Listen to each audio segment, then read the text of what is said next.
নমস্কার, জনতার দর্পণ ইউটিউব চ্যানেলে আপনাদের সকলকে স্বাগত।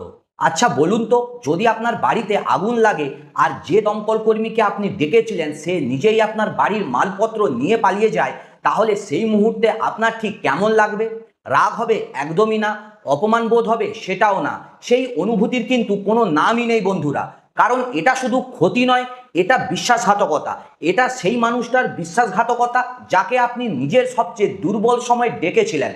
আজকের এই ঘটনাটি ঠিক সেরকমই, শুধু পার্থক্য একটাই, এখানে বাড়ি পুড়ছে না, এখানে পুড়ছে কোটি কোটি মানুষের বিশ্বাস। এখানে পুড়ছে সেই মানুষগুলোর স্বপ্ন যারা নিজেদের সারা জীবনের সঞ্চয় দিয়ে, নিজেদের গায়ের গয়না খুলে, নিজের মাটির ব্যাংক ভেঙে একটাই ভাবনাতে দান করেছিলেন, ভগবান রামের ঘরে আমার একটু অবদান থাকুক। আর সেই পবিত্র অবদানের কি হলো বন্ধুরা? সেই অবদান বন্ধুরা উধাও, একেবারে গায়েব। ভগবানের চরণে নয়, কারুর ব্যক্তিগত পকেটে। আজকে আমরা এমন একটা বিষয় নিয়ে কথা বলবো যা শুনলে আপনার মাথা ঘুরে যাবে, হাত কাঁপবে, চোখ জ্বলবে। কারণ এই ঘটনা কোনো রাজনীতিবিদদের কেলেঙ্কারি নয়, কোনো কর্পোরেট স্ক্যাম নয়। এই ঘটনা ঘটেছে সেই পবিত্র স্থানে যেখানে 500 বছর ধরে হাজার হাজার রাম ভক্ত তাদের প্রাণ দিয়েছেন শুধু একটা মন্দির গড়ার জন্য, অযোধ্যার রাম মন্দির। আর সেই মন্দিরের ভেতরেই আজ যা উঠে আসছে তা শুনে আপনার ভেতরটা হয়তো চিৎকার করে উঠবে, কিন্তু আজ চিৎকার করলে চলবে না। আজ প্রশ্ন করতে হবে, তীক্ষ্ণ প্রশ্ন, ধারালো প্রশ্ন, সেই প্রশ্ন যা এতদিন কেউ করতে সাহস পায়নি। কারণ প্রশ্ন না করলে সত্য বের হয় না, আর সত্য না বেরোলে বিচার হবে না, আর বিচার না হলে এই চক্র ক্রমশ চলতেই থাকবে, রামের নামে, ভগবানের নামে আর ভক্তির নামে। তো আসুন বন্ধুরা, আজ সেই প্রশ্নগুলোই করি। বন্ধুরা, আজকের ভিডিওর স্ক্রিপ্টটা আমি লিখেছি একজন প্রতিবেদক হিসেবে নয়, একজন রাম ভক্ত হিসেবে যার বুকের ভেতরটা আজ ফেটে যাচ্ছে। সবার প্রথমেই আসি একটা মহিলার কথা দিয়ে। সে কে?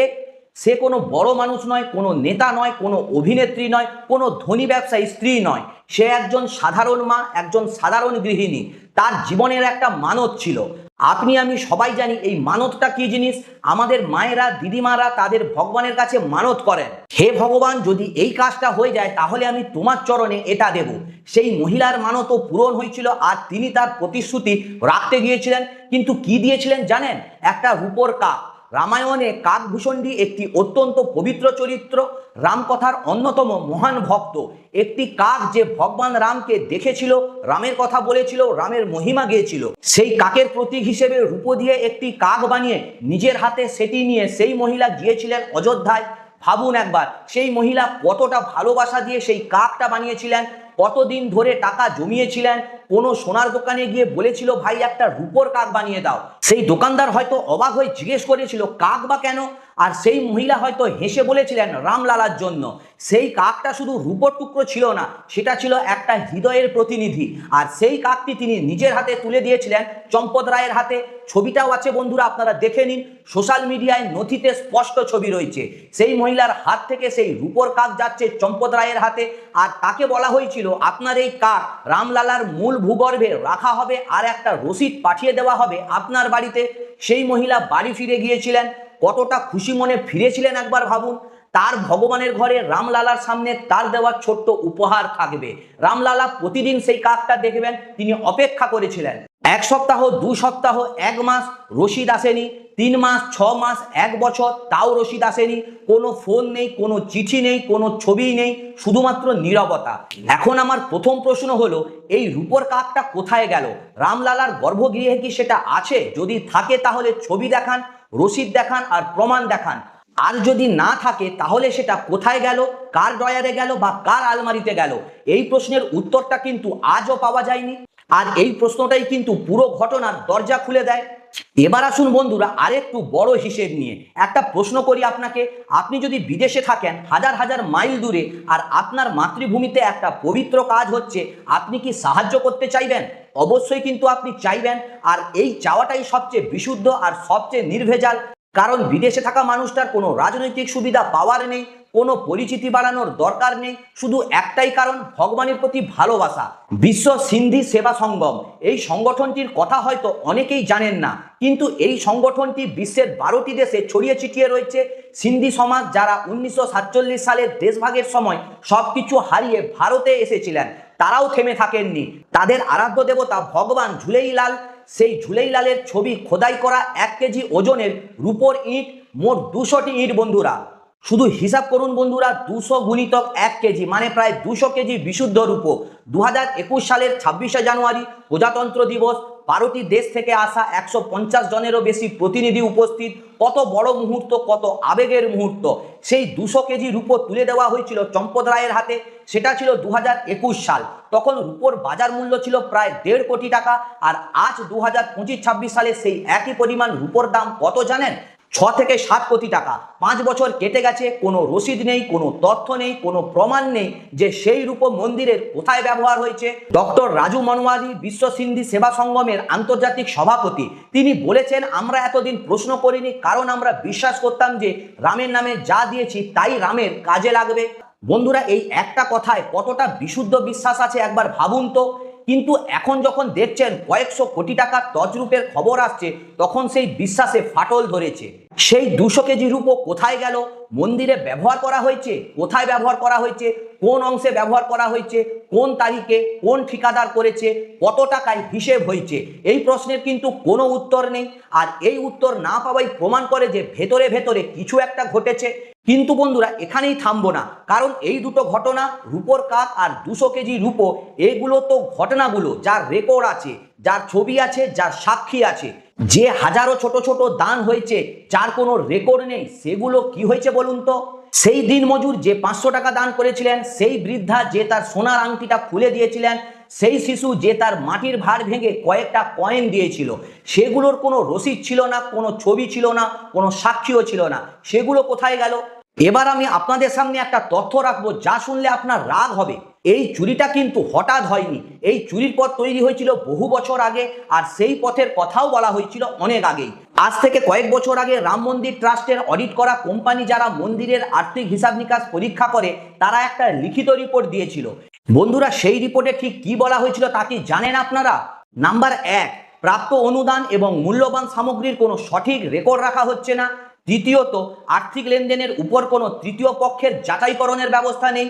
নাম্বার 3, যদি এই ত্রুটিগুলো এভাবে চলতে দেওয়া হয়, তাহলে ভবিষ্যতে কোনো বড় কেলেঙ্কারি ঘটবে।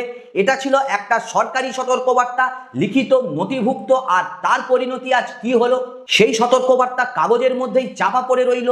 কোনো সিসিটিভি ক্যামেরা লাগানো হলো না, কোনো ডিজিটাল রেকর্ডিং সিস্টেম তৈরি হলো না, কোনো কঠোর নিয়মকানুন চালু হলো না। আর তখনই চুরির পথটা খোলা রয়ে গেল। এরপরে যে প্রশ্নটা আসে সেটা খুবই গুরুত্বপূর্ণ। সেই সতর্কবার্তা কেন উপেক্ষা করা হলো? কে উপেক্ষা করেছিল? কোন সিদ্ধান্ত গ্রহণকারী বলেছিল দরকার নেই? কেন বলেছিল? শুধু কি অবহেলা নাকি ইচ্ছাকৃত বলা হয়েছিল? কারণ যদি সিসিটিভি থাকতো তাহলে কেউ চুরি করতে পারতো না। যদি ডিজিটাল রেকর্ড থাকতো তাহলে প্রতিটি দানের হিসেব থাকতো। যদি তৃতীয় পক্ষের যাচাইকরণ থাকতো তাহলে কোনো অর্থই গায়েব হতে পারতো না। তাহলে কি ইচ্ছে করেই ফাঁক ফোকরগুলোকে খোলা রাখা হয়েছিল? এই প্রশ্নের উত্তর কিন্তু আজ কেউই দিচ্ছে না। বন্ধুরা, এখন আসি সবচেয়ে চাঞ্চল্যকর তথ্যে। এসআইটির রিপোর্টে বলা হচ্ছে, রাম মন্দিরের প্রধান দানপত্রের চাবি থাকতো একজন মানুষের কাছে, তার নাম রামশঙ্কর যাদব। কিন্তু সে কে? সে চম্পট রায়ের ব্যক্তিগত ড্রাইভার। আপনি ঠিকই শুনছেন বন্ধুরা, কোটি কোটি ভক্তের দান যে বাক্সে রাখা হয়, সেই বাক্সের চাবি থাকতো ড্রাইভারের কাছে। কোনো ট্রাস্টি নয়, কোনো সরকারি কর্মকর্তা নয়, কোনো নিরাপত্তা রক্ষী নয়, একজন ড্রাইভারের কাছে। আর সেই ড্রাইভার আবার কার ড্রাইভার? না, চম্পত রায়ের। এরপরের প্রশ্ন হলো, দানপত্রের চাবি কিভাবে একজন ড্রাইভারের হাতে গেল? কোন নিয়মে, কোন সিদ্ধান্তে, কে অনুমতি দিয়েছিল? এই প্রশ্নের উত্তরগুলো কিন্তু আজ পর্যন্ত কোনো সরকারি মুখপাত্র দেননি, আর ট্রাস্টেরও কেউ দেননি। বন্ধুরা, এসআইটির রিপোর্টে আরো বলা হচ্ছে, মন্দিরের কর্মচারীরা কোনো মেটাল ডিটেক্টর তল্লাশি ছাড়াই ভেতরে যাতায়াত করত। এর মানে হলো যে কর্মচারী চাইলে তার পকেটে রূপো ভরে বেরিয়ে আসতে পারত, কেউ ধরতো না। আর এসআইটি আরো বলছে, সেবায়ত বা কর্মচারীরা এই চুরির বিষয়ে আগে থেকেই অবগত ছিলেন।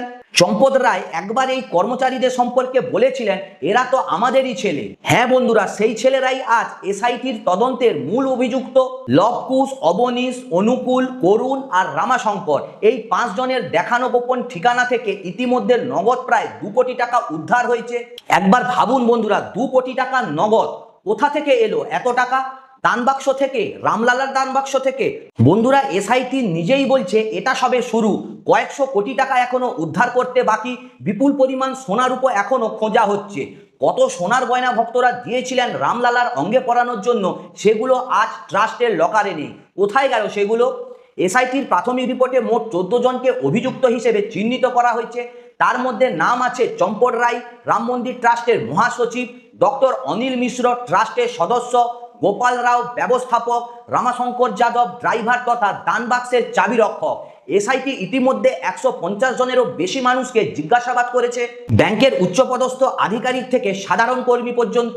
তদন্তকারীরা বলছেন 25 থেকে 30 জন মানুষ সরাসরি এই চুরির পরিকল্পনার সাথে যুক্ত ছিলেন।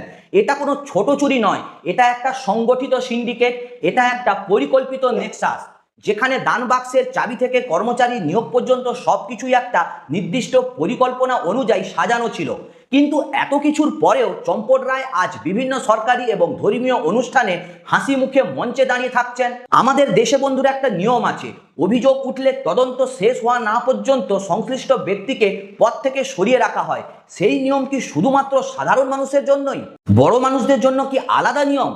যে মন্দির তৈরি করতে 500 বছর লেগেছে, যে মন্দিরের জন্য হাজারো মানুষ শহীদ হয়েছেন, সেই মন্দিরের অর্থ আত্মসাতের অভিযোগে অভিযুক্ত ব্যক্তি কি মঞ্চে দাঁড়িয়ে থেকে হাসতে পারেন? যোগী আদিত্যনাথজি, আপনি কি এটা দেখতে পাচ্ছেন না? নরেন্দ্র মোদীজি, আপনিও কি এটা জানেন না? আর যদি জানেন এবং দেখতে পান, তাহলে কাকে বাঁচাচ্ছেন? এই প্রশ্নটা কিন্তু স্বাভাবিকভাবেই উঠে আসে। বন্ধুরা, গঠিত এসআইটি শুধুমাত্র অভিযুক্তদের নাম দিয়েই কিন্তু থেমে যায়নি, তারা কিছু সুপারিশও করেছে, যা পড়লে বোঝা যায় পরিস্থিতিটা ঠিক কতটাই গুরুতর। নাম্বার 1, বর্তমান ট্রাস্টের পুরো কাঠামো ভেঙে সম্পূর্ণ নতুনভাবে পুনর্গঠন করতে হবে। নাম্বার 2, গত 5 বছরের সমস্ত আর্থিক লেনদেনের সম্পূর্ণ ফরেনসিক অডিট করতে হবে একটি নিরপেক্ষ পেশাদার সংস্থার মাধ্যমে। নাম্বার 3, একজন যোগ্য এবং সৎ পেশাদার আমলাকে মন্দিরের সিইও পদে বসাতে হবে। নাম্বার 4, চম্পট রায় সহ সমস্ত অভিযুক্তদের বিরুদ্ধে অবিলম্বে এফআইআর করতে হবে। এই 4টি সুপারিশ। এখন প্রশ্ন হলো, এই সুপারিশ কি মানা হয়েছে? এফআইআর কি এখনো পর্যন্ত হয়েছে? গ্রেপ্তার হয়েছে কি? ফরেনসিক অডিট কি শুরু হয়েছে ইতিমধ্যে? যদি এসআইটি স্বয়ং বলছে যে এফআইআর হওয়া উচিত, তাহলে সেটা হচ্ছে না কেন? কে আটকে রাখছে? কোন শক্তি এত শক্তিশালী যে সরকারি তদন্ত সংস্থার সুপারিশও কার্যকর করা যাচ্ছে না? একটু থামুন বন্ধুরা, এতক্ষণ আমরা সংখ্যার কথা বললাম, কোটি কোটি টাকার কথা বললাম, কেজি কেজি রূপোর কথা বললাম, কিন্তু আসল ক্ষতিটা কি সেইটা? একেবারেই নয়। আসল ক্ষতিটা হলো বিশ্বাসের। সেই দিনমজুরের বিশ্বাস, যে তার সপ্তাহের আয়ের একটা অংশ রামলালার জন্য দিয়েছিল। সেই মায়ের বিশ্বাস, যিনি নিজের একমাত্র সোনার গয়নাটি দান করেছিলেন। সেই শিশুটির বিশ্বাস, যে তার মাটির ভাঁড় ভেঙেছিল। সেই বৃদ্ধার বিশ্বাস, যিনি পেনশনের টাকা বাঁচিয়ে রামলালাকে দান করেছিলেন। সেই প্রবাসী সিন্ধি পরিবারের বিশ্বাস, যারা 7 সমুদ্র পার থেকে রূপো পাঠিয়েছিলেন। সেই সাধারণ মহিলার বিশ্বাস, যিনি রূপোর কাক নিয়ে অযোধ্যা গিয়েছিলেন। এই বিশ্বাসের মূল্য কতটা কোনো সংখ্যায় কিন্তু মাপা যায় না, কিন্তু আজ সেই বিশ্বাসটাই হয়তো ভেঙে গেছে। আর এই বিশ্বাস ভাঙার দায়টা কে নেবে? টাকা ফেরত দিলেই কি বিশ্বাস ফেরে? একবার মনের মধ্যে যখন সন্দেহের বীজ বুনে যায়, আমার দান কি আসলে ভগবানের কাছে গেছে, তখন সেই সন্দেহ কি আর কখনো যায়? সেই মহিলা কি আর কখনো নিখাদ বিশ্বাস নিয়ে মন্দিরে যেতে পারবেন? সেই সিন্ধি পরিবার কি আর কখনো সেই নিষ্পাপ উৎসাহে কিছু পাঠাতে পারবেন? বন্ধুরা, এরপরে একটু ভগবান রামের কথায় আসি। রামায়ণে রাম কেমন ছিলেন? তিনি পিতার সত্য রক্ষার জন্য 14 বছর বনবাস নিয়েছিলেন।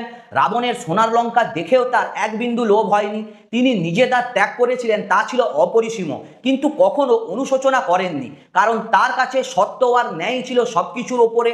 আর সেই রামের মন্দিরে যে রাম কখনো মোহ করেননি, সেখানে কিছু মানুষ মোহে পড়ে ভক্তের টাকা নিজেদের পকেটে ভরেছে। এর চেয়ে বড় বিরোধাভাস কি হতে পারে বন্ধুরা? রাম নিজে যা প্রত্যাখ্যান করেছিলেন, সম্পদ, ঐশ্বর্য, ক্ষমতা, সেটাই আজ তার মন্দিরের নামে কেউ কেউ আঁকড়ে ধরে রাখছে। সম্পূর্ণ ফরেনসিক অডিট, গত 5 বছরের প্রতিটা টাকার হিসাব একটি নিরপেক্ষ সংস্থার মাধ্যমে, এবং সেই রিপোর্ট সর্বসাধারণের সামনে প্রকাশ করা হোক। প্রতিটি দানের ডিজিটাল রেকর্ড। এখন থেকে প্রতিটি ভক্ত যা দান করবেন তার একটি ডিজিটাল রসিদ পাবেন। তাতে লেখা থাকবে কত টাকা দেওয়া হয়েছে, কোথায় ব্যবহার হবে। সম্পূর্ণ সিসিটিভির নজরদারি দরকার মন্দিরের প্রতিটি কোণে, প্রতিটি দান বাক্সে, এবং সেই ফুটেজ একটি নিরপেক্ষ কমিটির কাছে সংরক্ষিত থাকবে। এই 5টি দাবি কি অযৌক্তিক বন্ধুরা? এটা কি রাম বিরোধিতা, নাকি এটা মন্দিরের বিরোধিতা?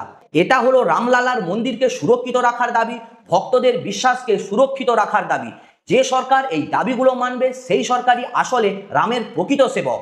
আর যে সরকার এড়িয়ে যাবেন, তাকে উত্তর দিতে হবে ইতিহাসের কাছে, জনগণের কাছে এবং রামলালার কাছে। ভারতে একটা প্রবাদ আছে, যে ঘরের চৌকিদার নিজেই চোর সেই ঘর কখনো রক্ষা পায় না। কিন্তু আমি আজ একটু আলাদা কথা বলতে চাই। যেই মহিলা যিনি রূপোর কাজ নিয়ে গেছিলেন তিনি আজও রামে বিশ্বাস রাখেন। যেই সিন্ধি সমাজ যারা 200 কেজি রূপো দিয়েছিলেন তারা আজও রামে বিশ্বাস রাখেন, কারণ তারা জানেন ভগবান রাম আর মন্দিরের প্রশাসন এক জিনিস নয়। রাম ছিলেন, রাম আছেন আর রাম থাকবেন, কিন্তু মন্দিরের নামে যারা ভক্তির সাথে বিশ্বাসঘাতকতা করেছেন তাদের বিচার হতেই হবে। এই বিচারের দাবি আমাদের করতে হবে বন্ধুরা, স্পষ্টভাবে এবং জোরালোভাবে করতে হবে। কারণ যদি আমরা চুপ থাকি তাহলে আগামীকাল হয়তো আরো বড় কিছু চুরি হবে, আরো বড় বিশ্বাসঘাতকতা হবে, আর সেটার দায় শুধু চোরের নয়, যারা দেখে চুপ করেছিল তাদেরও। তাই আজ থেকেই আওয়াজ তুলুন, প্রশ্ন করুন, দাবি করুন। কারণ রামলালার মন্দির শুধু পাথরের ইমারত নয়, এটা কোটি কোটি মানুষের হৃদয়ের মন্দির, আর সেই মন্দির রক্ষার দায়িত্ব আমাদের সবার। এই ভিডিওটি যদি আপনার মনের কথা বলেছে তাহলে ভিডিওটি শেয়ার করুন, লাইক করুন এবং চ্যানেলটিকে অবশ্যই সাবস্ক্রাইব করুন। ভালো থাকবেন, সুস্থ থাকবেন, দেখা হচ্ছে পরের ভিডিওতে। নমস্কার।